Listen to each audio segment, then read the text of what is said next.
Bonsoir à tous et bienvenue à cette capsule, les non-dits de la leçon. Une émission qui nous permet de mieux saisir les leçons de l'école du sabbat. Cette semaine, nous allons étudier la leçon 2, l'amour et l'alliance. Et le verset de mémoire se trouve dans Jean 14, le verset 23. Si quelqu'un m'aime, il gardera ma parole et mon Père l'aimera.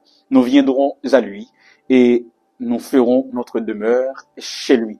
Bien avant d'entamer l'émission de cet après-midi, je veux souhaiter à tous et à chacun une excellente année 2025. Que le Dieu de grâce, de paix et d'amour vous comble de ses bontés quotidiennement.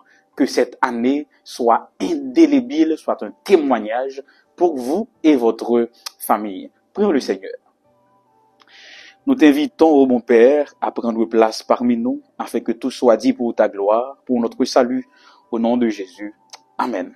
L'amour et l'alliance, c'est titre leçon 2. Dans partie samedi après-midi, auteur l'en fait une approche que moi aimais et moi voulais approfondir avant même que me commencer dans partie dimanche là. Nous allons parler de l'amour, surtout pendant tout trimestre là. Il est bon pour me dire que dans le grec, il y a 5 mots qui est capable de traduire aimer ou bien amour dans le français. Première, c'est storge. Storge. Le mot grec storge, il traduit l'amour familial. L'amour, moi gagne pour c'est moi, maman gagne pour moi gagne pour maman. Il dit storge. Deuxièmement, c'est pathos.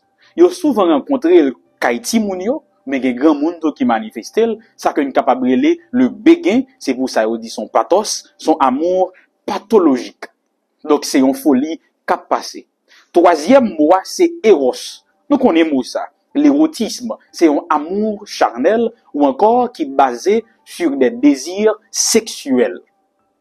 Il y a deux autres mots qui c'est philos et puis agapé.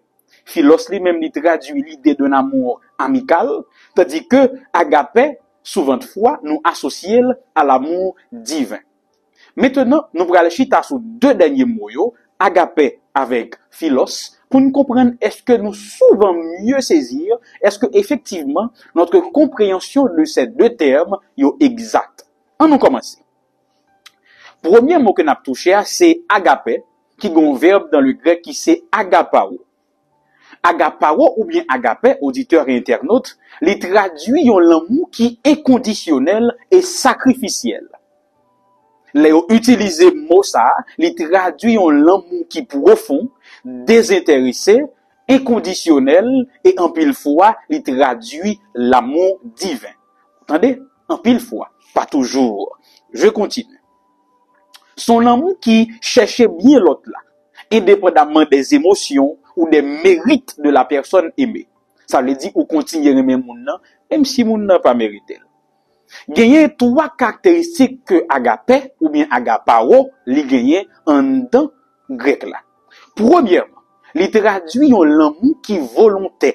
Ça veut dire que li pas dépend ni de circonstances, li pas dépend de sentiments, li pas chercher une réciprocité, mais son décision consciente. Il choisit remer. Deuxièmement, li exprimer un engagement ou bien une fidélité. Même s'il est capable d'impliquer des sacrifices, agapaoa li traduit l'idée d'un amour fidèle qui s'attache pour toujours. Troisièmement, li centré sur l'autre là. Donc c'est pas un amour tourné vers soi, mais sur les autres. C'est un amour qui cherche le bien des autres. Et dans le Nouveau Testament, il y a deux côtés où on venir principalement. C'est pas deux références non, mais c'est deux l'idée où on joindre yo porté dans le Nouveau Testament. Premier côté où on joindre agapé ou bien agapao, c'est pour parler de l'amour de Dieu pour l'humanité. Donc dans un premier temps, agapao yo utilisé dans le Nouveau Testament pour capable parler de l'amour bon Dieu manifesté pour nous-mêmes les hommes. Exemple, Jean 3,16, Dieu a tant aimé le monde, ici aimer, c'est agapao.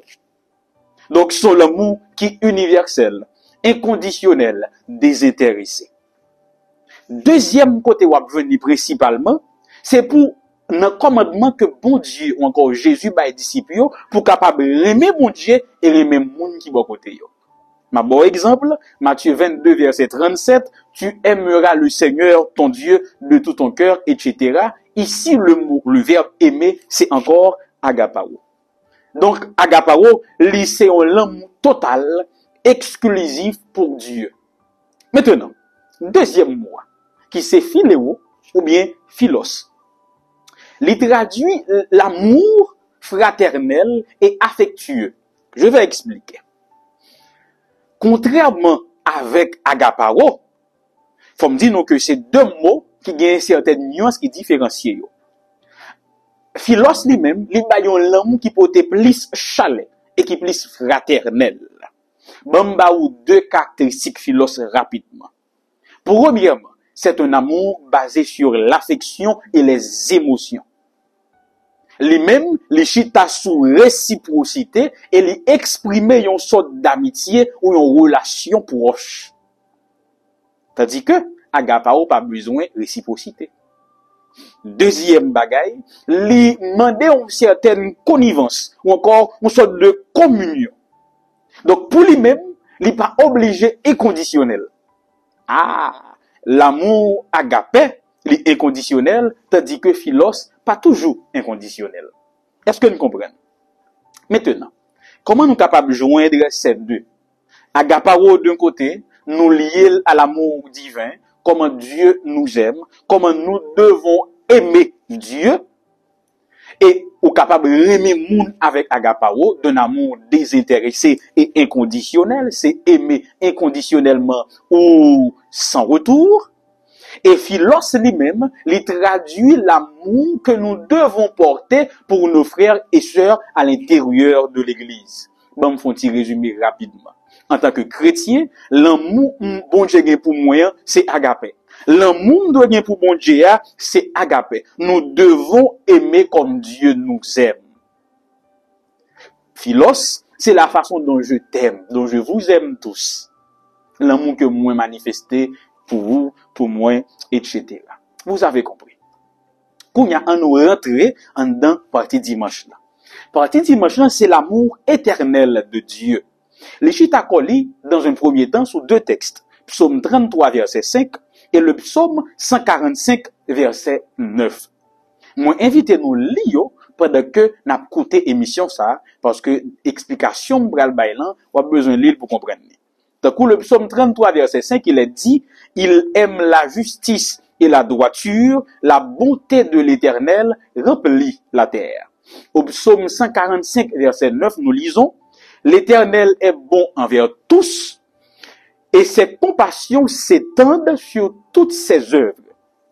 Et la question que l'auteur va nous poser, c'est quelle est la portée de l'affection, de la compassion et de la miséricorde de Dieu. Qui côté bagay ça est capable de arriver? Qu'on y a à nous répondre à travers ces deux textes. Premièrement, premier élément capable de tirer. Nous sommes capables de répondre pour nous dire que la bonté de l'Éternel remplit la terre. C'est ce que nous dit le psaume 33, le verset 5. Ça impliquait que l'amour avec miséricorde, bon Dieu, pas de limite. Ou encore, il n'est pas limité ni à un lieu, ni à un groupe particulier. Je continue. Ça montrait tout l'omniprésence de Dieu dans sa création. Parce que le texte nous dit, la bonté de l'Éternel remplit toute la terre. Mais bon, l'autre aspect encore dans le texte là, ça inclut l'humanité. Donc, l'aime parler de toute la terre, il fait référence dans un premier temps aux humains, donc l'humanité, l'homme, et il fait référence à la nature. Donc, d'un côté, Dieu veille sur tous, croyants ou non croyants, chrétiens ou pas chrétiens, c'est un amour désintéressé. Et dans un second temps, Dieu veille sur la nature. Donc, tout ça qui a existé, les corps non vivants, bon Dieu a voyé Jésus. Exemple, saison yo, la pluie, soleil, bénédiction matérielle, tout ça a témoigné de la bonté universelle de Dieu. Je continue. Deuxième bagaille que le texte l'a montré, c'est une compassion universelle. C'est ce que dit le texte, le psaume 145. Il dit que les compassions de Dieu s'étendent sur toutes ses œuvres. Ça rapidement montré, nos bien-aimés sœurs et frères, que la miséricorde de Dieu n'est pas seulement universelle, mais elle personnelle et intime. Dieu est compatissant envers tous. Donc, pas de personne qui exclut de la compassion de Dieu. Ah! Pas de personne, m'a dit samedi là, pas de personne qui exclut de la compassion de Dieu. Nous tous nous concernés, bon comme mauvais. Et deuxièmement, Dieu prend soin de toute sa création. Les méchants font également partie de la création de Dieu. Et vous avez compris. Donc, l'amour, ça que bon Dieu gagne, il manifeste pour tout le monde, selon 2 Pierre 3, verset 9. Et patience li envers les pécheurs, li manifester quel que soit choix, croyance que moun nan lui-même est capable de gagner ou bien adhérer avec lui. Et troisième bagay là, c'est une affection qui dépasse les limites humaines. C'est-à-dire que moins avec vous, nous placer certains barèmes, certaines limites, dans la façon que nous remet X ou bien Y, façon que nous montre li. Des fois, nous fait parti pris, nous fait favoritisme. Mais Dieu n'agit pas ainsi. D'ailleurs, il est dit dans Lamentation 3, les versets 22 et 23, les bontés de l'Éternel ne sont pas épuisées, ses compassions ne sont pas à leur terme, elles se renouvellent chaque matin. Entre parenthèses, je vais ajouter, les manifester, les renouveler pour tout le monde. Et il y a un bagage qui est intéressant en un texte là, parce que le texte biblique, encore l'amour de Dieu pousse à l'action. Et l'action, il y a une action que le texte central pousser, c'est pour que nous-mêmes, son invitation pour que nous-mêmes nous capables de reproduire ce que Dieu fait pour nous. Ainsi, bien-aimés sœurs et frères, quand nous savons que la miséricorde ou la compassion de Dieu les renouveler tous les matins, une première attitude que moi avec vous doit gagner, son attitude d'adoration. Reconnaître que tout ça nous gagne, sorti dans la bonté bon Dieu. Tout ce que nous avons vient de la bonté de Dieu. Psaume 33, verset 1 à 3. Et deuxièmement, c'est l'imitation. Nous devons reproduire, c'est-à-dire, nous devons compatissants, nous devons bons les uns envers les autres. Pour nous capables de refléter l'amour bon Dieu dans la façon que nous avons traité l'autre. Et ma pour reprendre ça. Il y a une invitation qui est faite dans 2 textes là. Ça y est.